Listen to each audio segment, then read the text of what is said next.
எங்களுக்கு டிக்கெட் கிடைக்கல, அதனால நாங்கள் பிளாக்ல தான் வாங்கினோம். மொத்தம் 64,000 ரூபா வந்தது. நம்மளுக்கு ஸ்கூல் ஃபீஸ் எல்லாம் நான் கட்டணும், அதுக்கப்புறம் கட்டிக்கலாம்னு சொல்லிட்டு மேட்சை தோனியை பார்க்கணும் தான். ஆனால் வந்து பார்த்துட்டாங்க. அந்த இதில் எனக்கு ரொம்ப ஹாப்பி. எனக்கு 3 பொண்ணு. ஓகேவா, ரொம்ப ஹாப்பியா போறோம். பட் இன்னும் நம்ம சென்னை சூப்பர் கிங்ஸ் இன்னும் வெற்றி மேல வெற்றி அடிச்சுட்டே இருப்பாங்க. இவரை பார்த்தா பிள்ளைங்களோட ஆசை நிறைவேற்றுற ஒரு அப்பாவா தெரியல, தர்புரி எதுவும் தெரியல. ஏன்னா கல்வி முக்கியமா என்டர்டைன்மெண்ட் முக்கியமானா கல்வி தான் முக்கியம். அதுக்காக என்டர்டைன்மெண்டே வேணாம்னு சொல்ல வரல.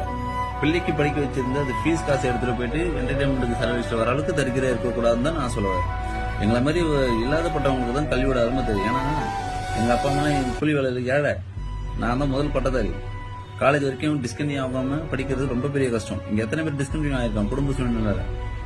நாங்களாம் வந்து கவர்மெண்ட் ஸ்கூல்ல தான் படிச்சோம். அவங்க போறதான் சாப்பாடு, அவங்க கொடுக்கறதான் துணி, அவங்க கொடுக்கறதான் பஸ் பாஸ், அவங்க கொடுக்கறதான் சைக்கிள், லேப்டாப். கட்டாய கல்வி 10வது வரைக்கும் இலவச கல்வியெல்லாம் இல்லை, கவர்மெண்ட் ஸ்கூல்லாம் இல்லைன்னா எங்க நிலைமையெல்லாம் அவ்வளவுதான். நாங்களாம் படிப்புங்கிறது எட்டாய கணியா ஆயிருக்கு. எங்களுக்குலாம் என்டர்டைன்மெண்ட்டுக்கு 64,000 ரூபாய் செலவு பண்ற அளவுக்கு வசதி இருக்கிற உங்களை பத்தி எங்களுக்கு ஒன்றும் பேசுறது கிடையாது. ஆனா உங்களுக்கு கல்வி முக்கியமா அவசியமானு பேச டாக் நான் வரல. ஆனா எங்களுக்கு கல்வி கட்டாயம், எங்களுக்கு கல்வி அவசியம்.